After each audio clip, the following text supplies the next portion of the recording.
शेतकऱ्यांच्या पिकाला भाव आणि महिला बचत गटांना काम या दोन्हीचा समन्वय साधलाय नवउद्योजक तनुश्री जाधव यांनी। साताऱ्यातील YMIDC मध्ये तनुश्री जाधव यांनी सुरू केलेल्या भरड धान्य प्रक्रिया व्यवसायाची ही यशोगाथा। केंद्र सरकारने भरड धान्याचा प्रचार आणि वापर मोठ्या प्रमाणात होण्यासाठी अनेक पावलं उचलली आहेत। यामुळे शेतकऱ्यांना भरड धान्य पिकवण्याला आणि भरड धान्यापासून उत्पादन घेण्यालाही प्रोत्साहन मिळाले आहे। शेतकऱ्यांच्या शेतीतून उत्पादित झालेल्या भरड धान्यावर आधारित शेती मिलेट या नावाने सातारा जिल्ह्यातील YMIDC मध्ये उद्योजिका तनुश्री जाधव यांनी व्यवसाय सुरू केला। मुख्यमंत्री रोजगार निर्मिती कार्यक्रमांतर्गत त्यांनी सुरू केलेल्या या भरड धान्य प्रक्रिया व्यवसायातून विविध प्रकारचे चविष्ट खाद्यपदार्थ उत्पादित केले जात आहेत। हे जे आपलं प्रोडक्शन होतं हे बऱ्यापैकी आपलं सगळं राजधान्यांपासून बनणारे प्रोडक्ट्स आहेत। मिलेट्सला बरंच 2023-2024 पासून खूप प्रोत्साहन भेटतोय आपल्या PM पासून की मिलेट्स खाल्ले पाहिजेत, चांगले असतात आणि प्लस आपल्यात ग्लुटेन नसल्यामुळे बऱ्याच सगळ्या अशा गोष्टी आहेत ते अवॉइड करू शकतो आपण, बरेच हेल्थ प्रॉब्लेम्स अवॉइड करू शकतो।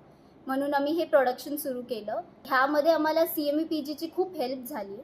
आम्हाला CMEPG थ्रू 35% ची सबसिडी भेटली आपलं प्रोडक्शन सुरू करण्यासाठी आणि खूप प्रोत्साहनही भेटला। गव्हर्नमेंट आपल्याला खूप हेल्प करते ह्यासाठी की एक्झिबिशन्समध्येही आपल्याला पार्टिसिपेट करता येतंय।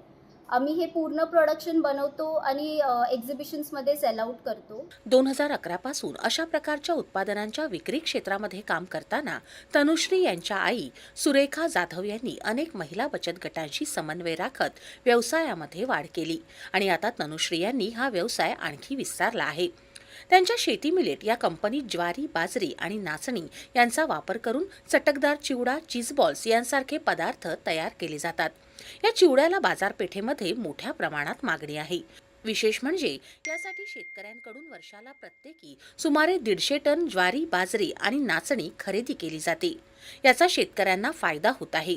शेतकऱ्यांच्या पिकावरती प्रक्रिया करून या मालाची विक्री महिला बचत गटांच्या माध्यमातून मोठ्या प्रमाणात केली जाते। तसंच शासनाच्या वतीनं आणि खासगी संस्थांच्या वतीनं होणाऱ्या प्रदर्शनांमध्ये या मालाची विक्री होते। मला CMAJPतून चांगलं माझ्या तनुश्रीच्या नावावर चांगलं लोन झालं आणि आमचा बिझनेस पण चांगला चाललाय। माझा उद्देश आहे की महिलांनी जास्त काहीतरी करावं। पापड लोणचं हा एक वेगळा भाग आहे आणि आम्ही मिलेट्सवर काम करतोय हा एक वेगळा भाग आहे। तर शेतकऱ्यांकडून आम्ही ज्वारी, बाजरी, नाचणी घेतोय, महिला ते पॅकिंग करतायत आणि परत महिलांनाच आम्ही ते विकायला देतोय। जसं बचत गटांच्या माध्यमांचे स्टॉल असतात, मग ते आमच्या ब्रँडमधून घेऊन त्यांच्या ब्रँडने ते विकतात। एकूणच ग्रामीण भागातील शेतकऱ्यांच्या भरड धान्य उत्पादनाला बाजारपेठ उपलब्ध करून देत असतानाच जिल्ह्यातील महिला बचत गटांना आणि महिलांना देखील काम उपलब्ध करून देण्याचं काम नवउद्योजिका तनुश्री जाधव करत आहेत। दूरदर्शन बातम्यांसाठी श्रीनिवास डोंगरे, सातारा।